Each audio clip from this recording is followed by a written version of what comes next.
Hi, Honest Discussioner here. My last video I did was on cults and persuasion, and I wanted to go a little deeper into that topic today.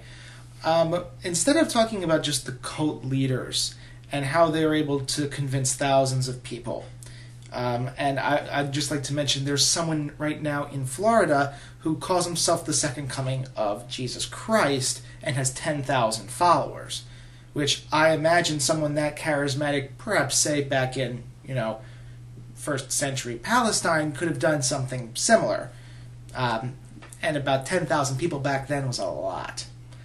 So anyway, the fact that there are people that are able to persuade us, and for now I'm going to point to people like Christopher Hitchens, Dinesh D'Souza, Sam Harris, William Lane Craig, who sit there and argue for or against the position of religion and or God. And these people are out there, and they do convince people. They are able to convince people of their way of thinking, and they do so with, half with a silver tongue, with their charisma, and half because all four of the people I mentioned, among others, are very intelligent people. And it's these aspects of their personality and their mental prowess that are able to convince people. So let's compare these people to what the idea of God is. Omnipotent, omnipresent, omniscient. How is it that God is unable to do what these people do? How is it that he's able to give these people intelligence, but he who is so much more intelligent than them is not able to quite articulate an argument good enough to make the majority of the world believe? Like I mentioned in the past video, the largest religion in the world is Christianity, but it's only a third. Now, yes, that's a lot of people, but that means that less than half of the world is wrong. 2/3 of the world, at the very least, is wrong in their religious or non-religious belief. That's at best. So why is God not doing so good of a job of convincing people? Is it really Satan? If it's Satan, how come Satan is besting God?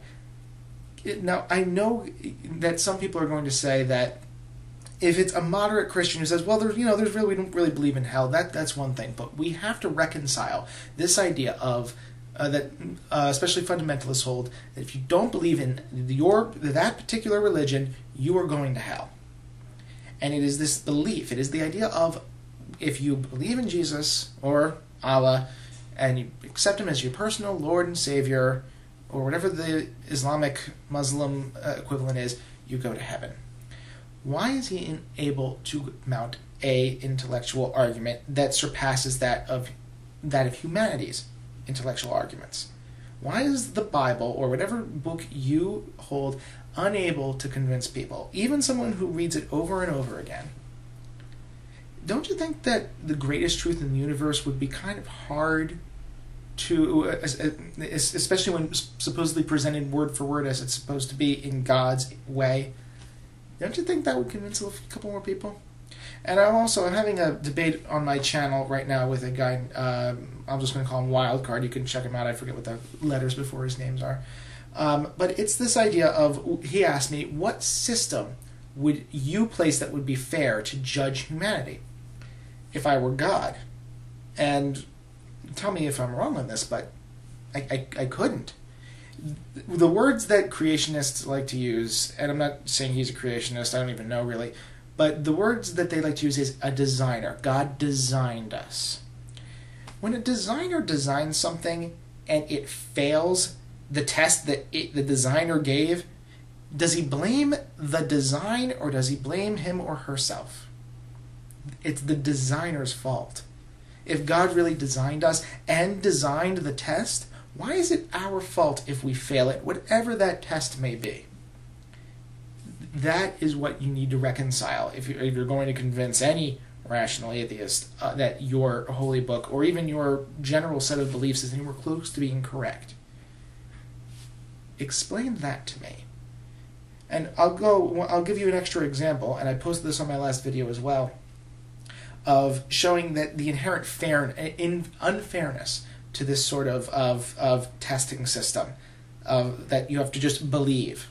Let's take a Muslim family in America and a Christian family living in America, and they each have a son or a daughter, whichever gender you are, pick that one.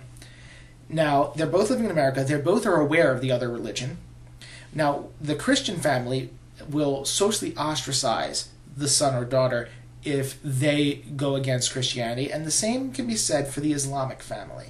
If the son even begins to question the validity of the Quran, immediate ostracification, and that happens. That does happen. Thankfully not all the time, because most families, actually love their children and don't just base it on whether or not they worship a sky daddy. Is that really fair? Pick whichever one is right in your eyes. But do you really think that both of them, whatever the truth may be, both of them have an equal chance of coming to that conclusion? You really think they both have an equal opportunity to find the right religion? How is that so? And this is just this situation.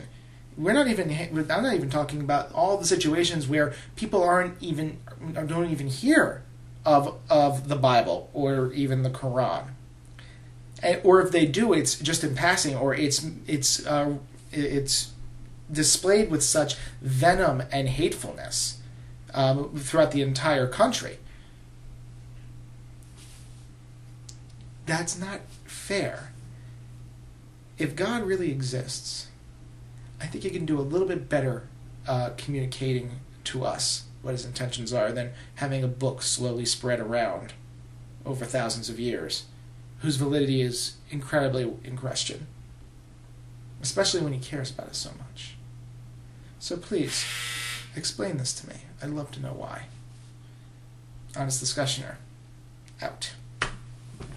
Hi again. One more thing. There's I'm going to call him a douche, that I met on another channel that went on a huge, long diatribe against homosexuality, and I, questioned him on it and gave him Don Exodus's video on it. And he went on this incredibly long diatribe in PM that was very rarely punctuated, and I'd like to display it on my channel in some way, either in text on a video or just reading it aloud. And I want to know, I have three options. Should I read it aloud and say his name and who it is? Should I read it and not tell him, read it aloud and say his name and let him know?